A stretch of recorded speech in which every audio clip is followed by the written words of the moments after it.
Hello po sa inyong lahat mga kabaryan. Nandito na naman po ako si Pinoy Coin Hunter para atin pong pag-usapan ang isang Spanish Filipino altcoin dito na ibinebenta ng isang online seller.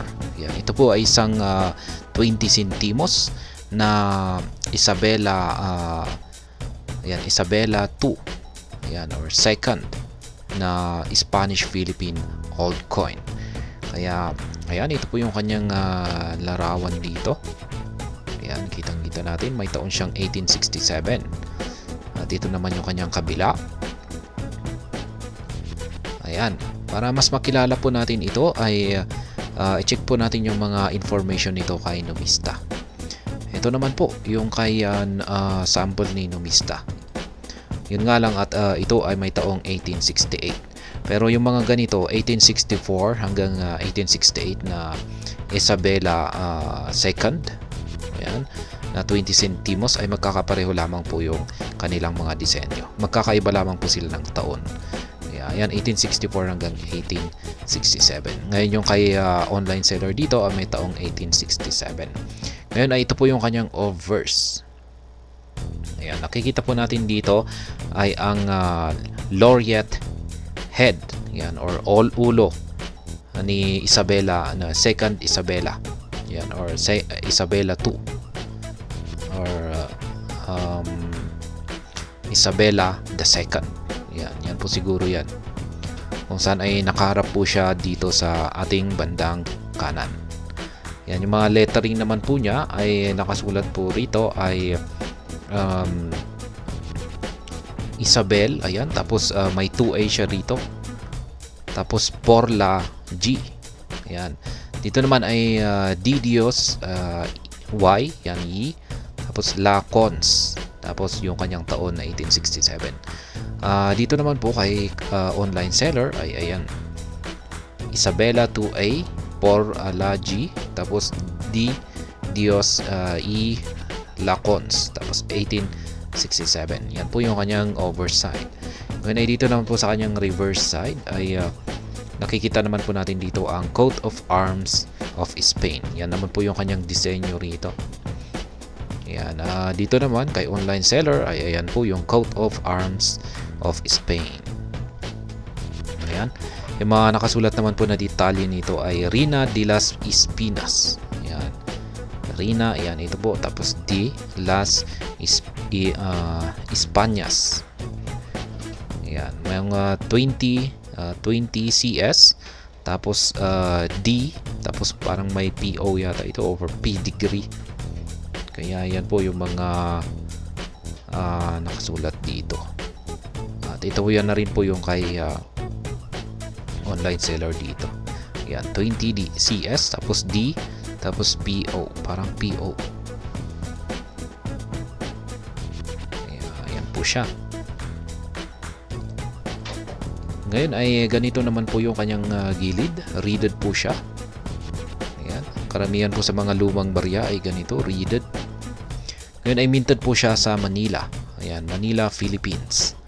Ngayon yung 1867 na ito ay meron po itong mintage na 138,000 lamang. 5% yung kanyang frequency, kaya rare po talaga ito.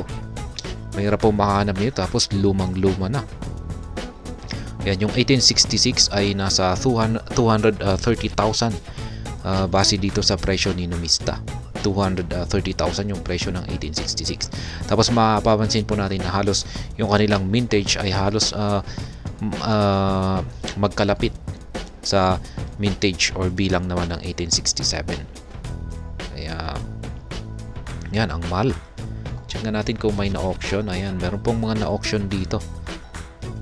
Yan, ito naman ay ayan, hindi po maganda yung kondisyon kasi talagang lumang-luma na, tapos nabenta ng 56,866 pesos.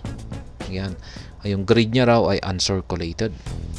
Yan, pero kung ikukumpara natin dito kay online seller ay mas maganda pa yung kondisyon ng sa kanya. Kaya ayan, pero yung ito nabenta na ito ay 1864 po siya. Yung 1864 ay maliit lang kasi yung mintage, nasa 67,000, kaya talagang mahirap po yan, hard to find po talaga yan. Yan, 1864, ayan, 187,323. Yan, ang mamahal talaga ng 1864. Yan, maging yung 1865 ang mahal, 50,175. 1866, yan na rin ang mahal. Yan, ito ang tindi nito, 1866, 401,407, almost kalahating milyon na. Ayan, 1866, ayan, medyo mura yung mga nandito. Ayan, ang mahal. Lalo na yung 1866. Yan, yung 1866 ay ito po siya. Ayan, kaya ang mahal ng maging si numista ay mahal na rin yung kanyang presyo rito. Yan, kaya kung meron kang 1866 dyan ay mahal po yan. Kaya yan, pero kay online seller ay yung sa kanya ay 1867. Ito po ay gawa sa silver 0.9. Ayan, at 23mm, medyo malaki na rin, at 5.1 yung kanyang grams yung kanyang timbang.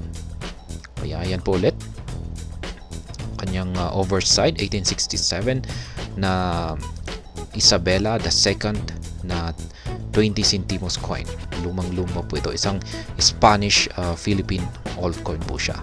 Ngayon ay atin na pong alamin kung magkano ba yung benta ni online seller dito. Kaya, ayan po siya. Meron pa siyang ibang mga larawan dito. Ayan po. 1867. Ayan. At ngayon ay ang kanyang Spanish Philippines 1867 Queen Isabel II 20 centimos deep peso silver coin, very scarce, especially in better condition, ay binebenta po niya ito sa halagang 3,250 pesos. Ayan, at least masasabi kong murang-mura yung kanyang presyo rito kumpara sa mga na-auction dito. Pero yung mga na-auction dito ay mga 1864, 1866, tsaka 1865. Yan po yung matataas yung kanyang value. Mura yung 1868. Ayan, pero yung 1867, wala po tayo rito. Yan, wala pong na-auction dito, kaya wala po tayong basihan dito sa mga na-auction na nabenta rito kay numista. Pero ayan, binebenta po ni online seller dito sa halagang 3,250 pesos. Kaya sa tingin ko ay malamang ay paano kung pag mahal pala ito. Hindi parang makachamba tayo rito kung pag iba-buy and sell natin ito. Kaya ayan, 3,250 pesos. Ayan po ang presyo ni online seller dito sa kanyang 20 centimos na may taong 1867. Spanish Philippine old coin po ito. Queen Isabela II. Ayan, atin pong muling pagmasdan ng mabuti. Ayan ang kanyang 20 centimos na Spanish Philippine old coin dito na yan, may muka ni Queen Isabela II, 1867. At ayun, hanggang dito na lamang po tayo sa video na ito. Sana po ay inyong nagustuhan ang aking paliwanag dito. Kung inyo po itong nagustuhan ay pakiclick lamang po ang like button nito. Para naman po sa mga bago lamang dito, kayo po ay aking inaanyayahan para mag-subscribe. Pakiclick na rin po ang bell icon nito dahil ito po ang siya magsisilbing notification nito sa mga bago kong videos na akin pong ina-upload sa aking YouTube channel na ito.